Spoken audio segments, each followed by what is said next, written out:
नमस्कार दोस्तों, आशा रखता हूं कि आप और आपके परिवार वाले अपने घर पर स्वस्थ और सुरक्षित होंगे। Myself Bhavin sir from Sahas institute of commerce, your own personalise high tech digital classes. दोस्तों, एसवाई बीकॉम के सेमेस्टर 4 में इस वक्त हम लोग स्टडी कर रहे हैं हमारा subject ITRP, income tax return preparation, जिसमें हमारे आईटीआरपी के 4th यूनिट में आज के इस लास्ट सेशन में हम कुछ बहुत ही इंपॉर्टेंट चीजों को डिस्कस करने वाले हैं, जो कि आपको ऑब्जेक्टिव एमसीक्यू के एंगल से भी काम लग सकता है और साथ में डिस्क्रिप्टिव में भी काम लगेगा। तो आप सब लोग बहुत ही ध्यान से इस सेशन को देखोगे। देखिए, हमारे टॉपिक का टाइटल क्या है? Tax collection at source under section 206C। क्या है? TCS, tax collection at source, section 206C। अभी उसमें देखो क्या बोला है, अंडर सेक्शन 266C यानी 206C in some cases tax has to be collected at source. मतलब 206C के अंडर कुछ चीजें ऐसी है जिसमें टीसीएस कलेक्ट किया जाता है। अभी यहां पे ये इंपॉर्टेंट चीज है कि कौन कौन सी सिचुएशन में, in which cases tax has to be collected at source under section 206C। Tax has to be collected under following cases, जो कि आपके लिए इंपॉर्टेंट है। तो कौन से टाइप के गुड्स में, यहां पे याद रखने वाली बात यह है, percentage rate of tax collection at source applicable. मतलब कौन से गुड्स के लिए कितने रेट टीसीएस के एप्लीकेबल है, यह आपको खास याद रखने की जरूरत है। एग्जाम पॉइंट ऑफ व्यू से आपको काफी काम लगेगा, ऑब्जेक्टिव्स में भी। तो देखो, सबसे पहले कैटेगरी ए, जिसमें क्या आता है, तो अल्कोहलिक लीकर, पोटली, दारू, और for human consumption other than Indian made foreign liquor. ठीक है, इंडिया में तो अपन पोटली बनाएंगे ना भाई। तो मेन चीज ये है कि alcoholic liquor for human consumption, क्योंकि आपको पता होगा कि लीकर का यूज मेडिसिन और दूसरी प्रोडक्ट बनाने के लिए भी इस्तेमाल होता है, जैसे कि सैनिटाइजर। तो यहां पे अगर लीकर ह्यूमन कंजम्पशन, पी के टल्ली होने के लिए बना रहे, तो उसके लिए टीसीएस एप्लीकेबल होगा 1%। ठीक है, उसके बाद second, Indian made foreign liquor 1%। Indian made foreign liquor मतलब है फॉरेन का बट बन रहा है इंडिया में, लाइक पुणे में, चेन्नई में, हैदराबाद में प्रोडक्शन हो रहा है, हालांकि वो ब्रांड है फॉरेन ब्रांड, तो उसके ऊपर 1% टीसीएस लगेगा। उसके बाद अभी एक तेंदू लीव्स मतलब क्या पता है? बहुत सारे लोगों को पता नहीं होता है। तेंदू लीव्स मतलब बीड़ी के लिए जो पत्ते का इस्तेमाल होता है ना, मैं दिखाता हूं। देखो इस तरह के, ये बीड़ी के जो पत्ते होते हैं वो, तो ये बीड़ी के पत्तों के ऊपर कितना लगता है? 5%। मतलब ऐसा थोड़ी होगा कि सिर्फ अक्षय कुमार आके बोलता रहे कि हीरोपंती फू फू करने में नहीं है, फिर कोई ये मत बोलना सर वो अब उसके हिसाब से थू थू करने में है, विमल बोलो जुबा केसरी, ऐसा नहीं है। तेंदू लीव्स मतलब बीड़ी के पत्ते, 5% टीसीएस। याद रखना, पहला अल्कोहलिक लीकर, चाहे वो फॉरेन मेड हो या इंडियन मेड हो, फॉरेन कंपनी के, वो 1% रहेगा। तेंदू लीव्स मतलब के बीड़ी के पत्ते, उसके ऊपर 5% टीसीएस रहेगा। Then timber contain under a forest lease, तो देखो timber 2.5%, and timber obtain by any mode other than under a forest lease, तो दोनों ही केस में 2.5%। मतलब आपको क्या याद रखना है, टिम्बर है तो उसमें 2.5% रहेगा। देखो पहले दो अल्कोहल वाले थे, उसके अंदर 1% था, फिर बीड़ी के पत्ते तेंदू लीव्स उसके ऊपर 5%, फिर टिम्बर उसके ऊपर 2.5%। Then any other forest product not being timber और तेंदू लीव्स, तो उसके ऊपर भी 2.5% लगेंगे। मतलब दूसरे कोई फॉरेस्ट प्रोडक्ट है ना, वो तेंदू लीव्स के अंदर में आते हैं ना ही वो टिम्बर में आते हैं, तो उसके ऊपर भी 2.5% ही टीसीएस कलेक्ट किया जाता है। उसके बाद next category is scrap. Scrap मतलब भंगार, 1%। देन मिनरल्स बीइंग कोल और इग्नाइट और आयरन ओर, तो इसके ऊपर कितना परसेंट है? सेम 1%। तो स्क्रैप, उसके साथ साथ जो मिनरल्स है उसके ऊपर भी 1% एप्लीकेबल है। ये सभी चीजें कैटेगरी ए में कवर होती है। तो यहां पे अपनी कैटेगरी ए। अब बात करते हैं हम लोग कैटेगरी बी की। तो देखिए category B, grant of lease और लाइसेंस फॉर द फॉलोइंग, तो उसमें क्या है? पहला parking lot, toll plaza, mining and quarrying मतलब खान उद्योग, other than mining and quarrying of mineral oils, petroleum and natural gas, क्योंकि वो ऊपर आ जाता है, तो इन सब के ऊपर लगता है 2%। ध्यान रखना कैटेगरी बी जो है, जिसके अंदर टोल प्लाजा है, पार्किंग लॉट लाइसेंस पे या लीज पे देते हैं वो, या mining quarrying other than mineral oils, petroleum, ये सब, तो उसके ऊपर यहां पे टीसीएस कितने परसेंट है? 2% एप्लीकेबल होते हैं। उसके बाद दोस्तों नेक्स्ट है category D, sale of the following whether payment is received by cheque और बाय एनी अदर मोड, पर मेन चीज है कैटेगरी डी, तो उसमें D1 मतलब पहला, motor vehicle, main words motor vehicle of the value exceeding 10 lakh rupees, मतलब आपने कोई कार ली है तो टीसीएस 1%। कैटेगरी ई की अगर हम बात करें, जिसमें आता है foreign remittance through LRS and overseas tour packages. अभी ये एलआरएस क्या है ये पता होना चाहिए, तो एलआरएस का फुल फॉर्म ये भी आपको काम लग सकता है, लिबरलाइज्ड रेमिटेंस स्कीम। क्या? Liberalised remittance scheme. इसके ऊपर पूरा भारत सरकार ने एक एक्ट भी बनाया है, जो कि मैं कंपनी सेक्रेटरी के स्टूडेंट्स को पढ़ाता हूं, तो यहां पे हम लोग डिटेल में उस एक्ट के ऊपर नहीं जाएंगे क्योंकि वो पूरा एक चैप्टर ही अलग है। तो यहां पे कैटेगरी ई, जिसके अंदर आता है foreign remittance through liberalised remittance scheme, यानी कि ये एलआरएस ऑफ रुपीज 7.5 लाख और मोर इन अ फाइनेंशियल ईयर, तो उसके ऊपर 5%। Selling of overseas tour packages, तो वो भी 5%, मतलब आपको फॉरेन घूमना है, पूरी वर्ल्ड में घूमूंगा मैं, घर नहीं आऊंगा मैं, तो पूरी दुनिया में घूम रहे हो, मतलब कोई भी पूरी दुनिया, ऐसा जरूरी नहीं है, आप फॉरेन टूर पे जा रहे हो, तो वो फॉरेन टूर के पैकेजेस जो सेल करते हैं उसके ऊपर भी 5% टीसीएस कलेक्ट किया जाता है। उसके बाद आता है अपना category F, sale of any other goods, जिसमें sale of any other goods of value exceeding rupees 50 lakh in a previous year by person whose total sales और gross receipt turnover from the business exceeds 10 crore rupees, मतलब 50 लाख के ऊपर की value का कोई good cell करना उस बंदे का या उस बिजनेस में जिसका टोटल टर्नओवर एक प्रीवियस ईयर में 10 करोड़ से ऊपर का है during the immediately preceding financial year, तो यहां पे 0.1% ये टीसीएस कलेक्ट किया जाएगा। तो ये जो चार्ट है दोस्तों, ये आपको बहुत अच्छे से याद रखना है, एमसीक्यू में ये चीज आपको जरूर से काम लगेगी। अभी उसके रिगार्डिंग कुछ जो नोट्स है वो भी हम लोग देख लेते हैं, ताकि इसके सराउंडिंग जो भी चीजें है वो आपके माइंड में क्रिस्टल क्लियर हो जाए। देखो क्या कहा है नोट में, in some cases these rates are subject to surcharge and health and education cess, मतलब ये टीसीएस के ऊपर सरचार्ज या health and education cess extra भी लगता है। इफ द परचेसर और the licensee is a foreign company and the amount subject to TCS is more than 1 crore but not more than 10 crore, मतलब फॉरेन कंपनी है और अमाउंट जो है टीसीएस की वो 1 करोड़ से ज्यादा पर 10 करोड़ से कम, लिमिट याद रखना, मोर than 1 crore, less than 10 crore, category foreign company, तो सरचार्ज कितना लगेगा? Surcharge is 2% of TCS.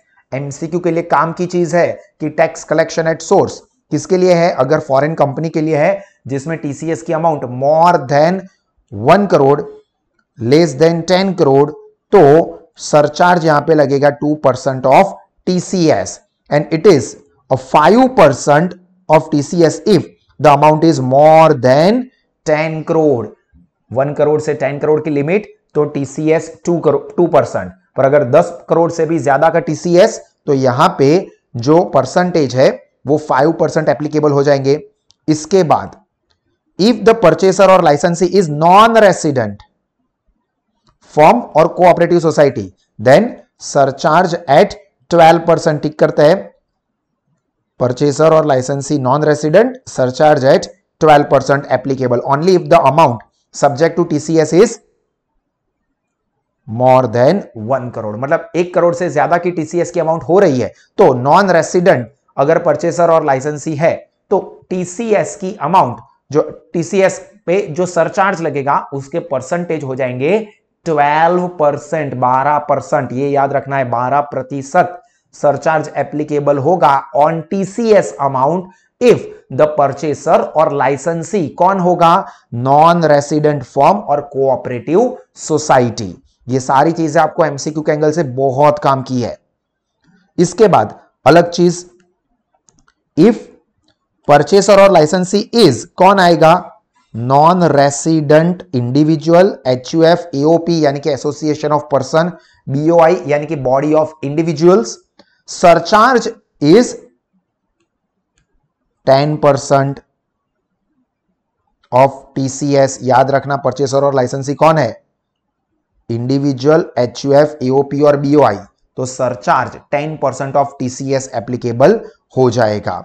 If the amount of subject to TCS is more than ₹50 lakh but less than 1 crore. देखो लिमिट क्या दी है? More than 50 lakh, less than 1 crore. तो 15% होगा। जो यहां पे अपने को 10% बोला है, वो 10% की जगह पे कितने हो जाएंगे? 12%। अगर ये टीसीएस की अमाउंट 50 लाख से ज्यादा बट 1 करोड़ से कम है तो if the amount subject to TCS is more than 1 crore तो और लेस देन 2 करोड़ तो 25% ऑफ टीसीएस लग जाएगा। और अगर यहां पे टीसीएस मोर देन 2 करोड़ है बट लेस देन 5 करोड़ है तो 37%। और अगर ये अमाउंट 5 करोड़ से ऊपर है तो यहां पे ये 37%। एंड इफ द परचेसर और लाइसेंसी इज नॉन रेसिडेंट और फॉरेन कंपनी, देखो अलग कैटेगरी आई, foreign company, health and education cess कितना लगेगा? 4% ऑफ टीसीएस प्लस एससी मतलब surcharge is applicable and in no other cases surcharge and health education cess shall be added. Clear? तो सबसे पहले तो ये चीज आप लोगों के लिए बहुत ही ज्यादा इंपॉर्टेंट है। तो ये जो पूरी इंफॉर्मेशन हमने स्टडी की, मैंने हाईलाइट किया, उसको मैं यहां पे आपको एक प्रॉपर फॉर्मेट में समझा रहा हूं। समझ लो ताकि आपको याद रखना काफी आसान हो जाए और साथ में इसको नोटबुक में भी लिख देना। देखो कौन सी कैटेगरी में टीसीएस की अमाउंट की लिमिट क्या है, तो सरचार्ज कितना रहेगा उसका टेबल मैं यहां पे ये इंफॉर्मेशन को ही यहां पे प्रॉपर टेबल फॉर्म में आपको प्रेजेंट कर रहा हूं कि अगर परचेसर और लाइसेंसी कौन सी कैटेगरी में कवर होता है? फॉरेन कंपनी में कवर होता है। और अगर उसका टीसीएस 1 करोड़ से ज्यादा बस 10 करोड़ से कम है तो सरचार्ज एप्लीकेबल होगा 2% का। और अगर यही मोर देन 10 करोड़ रुपीस है टीसीएस की अमाउंट तो सरचार्ज लगेगा 5%। उसके बाद सेकंड कैटेगरी है, देखो मैंने अलग अलग कलर की पेन इस्तेमाल की है ताकि आपको हर एक कैटेगरी चेंज हो रही है ये पता चले। नॉन रेसिडेंट फर्म या कोऑपरेटिव सोसाइटी है और टीसीएस की अमाउंट मोर देन 1 करोड़ है तो सरचार्ज लगेगा 12% का। देन कैटेगरी 3 जिसके अंदर 4 अलग अलग ऑप्शन है, non resident individual, HUF, BOI या एओपी, उसमें अगर टीसीएस की अमाउंट 50 लाख से ज्यादा बट 1 करोड़ से कम है तो सरचार्ज लगेगा यहां पे 10%। अगर टीसीएस की अमाउंट 1 करोड़ से ज्यादा बट 2 करोड़ से कम है तो 15%, 2 करोड़ से ज्यादा बट 5 करोड़ से कम तो 25%, और अगर 5 करोड़ से ज्यादा टीसीएस है तो 37% सरचार्ज रहेगा। और अगर नॉन रेसिडेंट या फॉरेन कंपनी है तो उसमें हेल्थ एंड एजुकेशन सेस 4% लगेंगे टीसीएस के। क्लियर? तो इस टेबल को आप प्रॉपरली अपनी नोटबुक में भी नोट डाउन कर दीजिए। अभी ये कुछ जो एक्स्ट्रा चीजें देखनी बाकी है वो नॉर्मल है, इतना कुछ खास इंपॉर्टेंट नहीं है एग्जाम पॉइंट ऑफ व्यू से, बट नॉलेज के लिए हम इन चीजों को भी प्रॉपरली समझ लेते हैं। देखिए क्या कहा है, tax collection in the category A. Category A मतलब ये वाली हमने देख लिया, वो ये पूरी कवर होती है कैटेगरी 1। तो कैटेगरी 1 में यहां पे seller shall collect the tax from the buyer of the goods. Seller जो है वो बायर के पास से ये टैक्स की अमाउंट कलेक्ट कर लेता है। अब यहां पे क्वेश्चन ये रहेगा कि हम सेलर किसको कंसीडर करेंगे और बायर किसको कंसीडर करेंगे।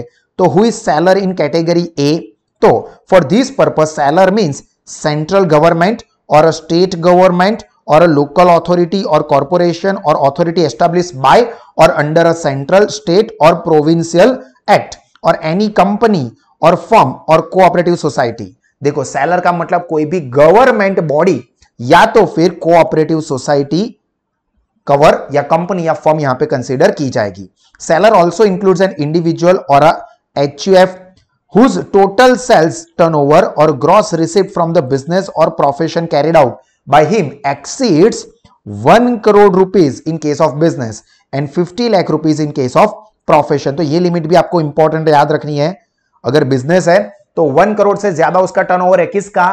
इंडिविजुअल या HUF का कैटेगरी ए में, उसको हम तभी सेलर कंसीडर कर सकते हैं टीसीएस कलेक्ट करने के लिए जब उसकी जो टर्नओवर की अमाउंट है वो बिजनेस कर रहा है तो 1 करोड़ से ज्यादा और सर्विस है तो 50 लाख से ज्यादा। देखो 50 लाख इन केस ऑफ प्रोफेशन। इसी तरह से अपने को यह भी समझना है कि हम बायर किसे कंसीडर करेंगे।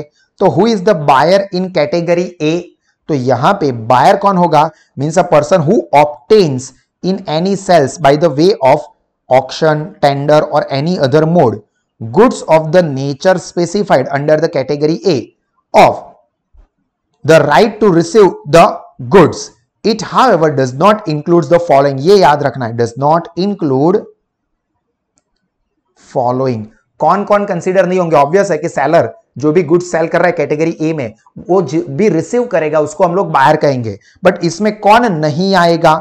तो यहां पे public sector company, central government, state government and embassy, high commission, legislation commission, consulate and the trade reputation of the foreign state and a club, ये लोग यहां पे बायर में कंसीडर नहीं हो सकते।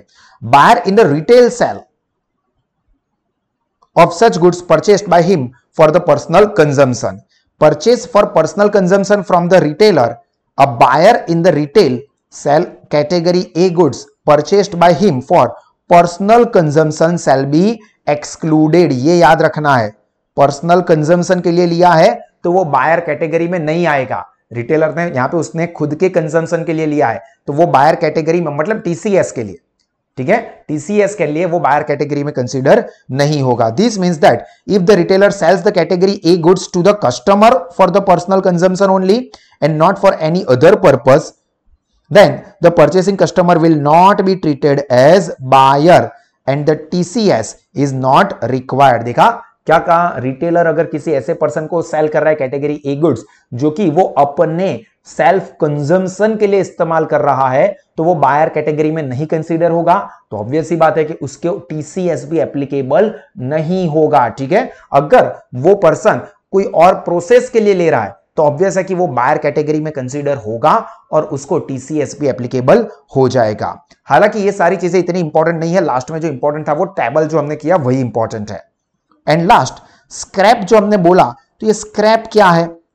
मीनिंग ऑफ स्क्रैप, मिरर देख लो समझ में ना आए तो, मजाक कर रहा हूं। In case of the sale of scrap, tax shall be collected by the seller. Now scrap for this purpose has been defined as waste and scrap from the manufacture or mechanical working of which definitely not usable as such because of breakage, cutting up, wear and tear and any other reason। मतलब wastage जिसका फिर से इस्तेमाल नहीं हो सकता वो सब यहां पे स्क्रैप कैटेगरी में जाएगा। तो ये वाला जो थियोरेटिकल पार्ट एक्स्ट्रा था वो सिर्फ और सिर्फ नॉलेज के लिए था। This part is not that much important, but फिर भी आप इसको बहुत ही अच्छे से एक बार सेशन को देखोगे और ये खास टेबल, ये वाला टेबल कैटेगरी वाइज जो गुड्स दिए है वो, और उसमें टीसीएस कितना एप्लीकेबल होता है और टीसीएस के हिसाब से यहां पे सरचार्ज कितना एप्लीकेबल होता है, ये वाला पार्ट इस चैप्टर का बहुत ही ज्यादा इंपॉर्टेंट पार्ट है जो कि आपको एग्जाम ओरिएंटेड काफी काम का है। तो इसको आप अच्छे से ध्यान से याद रखना। और इसी तरह के एक्सीलेंट एजुकेशन कॉमर्स स्ट्रीम में कोई भी कोर्स के लिए अगर आप या आपके फ्रेंड्स अवेल करना चाहते हैं, टीवाई बीकॉम का अगर आपका एडमिशन बाकी है और आप सिक्योर करना चाहते हैं तो साहस इंस्टीट्यूट पे लोवेस्ट फीस पे बेस्ट क्वालिटी के एजुकेशन के लिए एडमिशन ओपन ही है। तो आप अपना और अपने दोस्तों का रजिस्ट्रेशन आज ही करवा दे और best of the best quality के एजुकेशन के साथ अपने एक्सीलेंट रिजल्ट को लाइए, और वो भी टेंशन फ्री पढ़ाई के साथ। और आपकी जानकारी के लिए बता दूं कि साहस इंस्टीट्यूट में से जो टीवाई बीकॉम कंप्लीट करते हैं उन स्टूडेंट्स के लिए हम लोग कैंपस प्लेसमेंट प्रोग्राम भी रखते हैं, मतलब उनको जॉब मिले इसकी भी अरेंजमेंट हम करते हैं। तो आप सब जो कि साहस इंस्टीट्यूट में पढ़ रहे हैं या साहस स्मार्ट स्टडीज ऐप के थ्रू पढ़ रहे हैं, ये सब बेस्ट क्वालिटी के एजुकेशन के साथ साथ अपनी पढ़ाई खत्म होने के बाद जॉब अच्छी मिलने का एडवांटेज भी ले सकते हैं। तो आप हमसे जरूर जुड़े। God bless you all. जय हिंद।